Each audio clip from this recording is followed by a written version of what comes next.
কক্সবাজারের টেকনাফ, উখিয়া ও নাইখংছড়ি সীমান্ত দিয়ে ফের বাংলাদেশে ঢুকছে রোহিঙ্গারা। আশ্রয় নিচ্ছে টেকনাফ ও উখিয়ার বিভিন্ন ক্যাম্পে।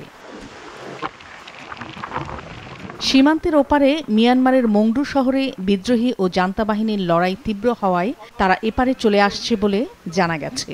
গেল এক মাসে ৮,০০০-এরও বেশি রোহিঙ্গা বাংলাদেশে ঢুকেছে বলে জানিয়েছেন শরণার্থী ত্রাণ ও প্রত্যাবাসন কমিশনার।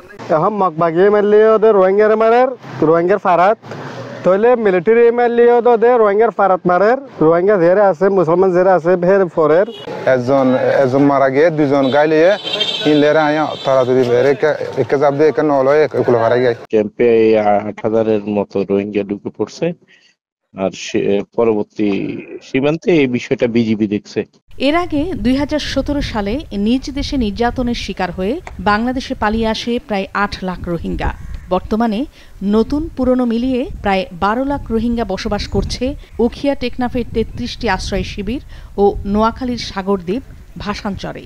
নতুন করে আরও রোহিঙ্গার আগমনে দেশে আইন শৃঙ্খলা পরিস্থিতি ভেঙে পড়ার আশঙ্কা দেখা দিয়েছে। আমাদের দেশের এমনিতে পরিস্থিতি খারাপ, এই সুযোগে যদি ওরা সদ্ব্যবহার করে আমাদের জন্য আরও ক্ষতিকারক হবে। বিভিন্ন কিছুদিন যাবৎ যে লাশগুলো আসলো, ওখানে হামলা হচ্ছে, ড্রোন হামলা চলতেছে, প্রায় ২০০-এর উপরে মারা গেছে। ২৫০-টিরও বেশি ডিজাইন অপশন নিয়ে ওয়ালটন স্মার্ট ফ্রিজ, বোঝে আপনার প্রয়োজন।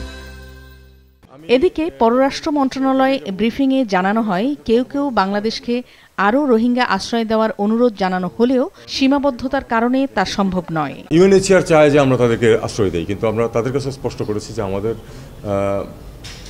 যে ১২ লাখ রোহিঙ্গাকে আমরা আশ্রয় দিয়েছি, আমরা আমাদের ভূমিকা যতটুকু হওয়া উচিত তার থেকে বেশি পালন করেছি। আমাদের পক্ষে আর সম্ভব না।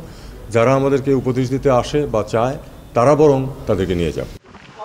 সীমান্তে অনুপ্রবেশ ঠেকাতে বিজিবি ও টহল জোরদার করা হয়েছে বলে জানান সংশ্লিষ্ট কর্মকর্তারা। মাছরাঙা নিউজ ডেস্ক।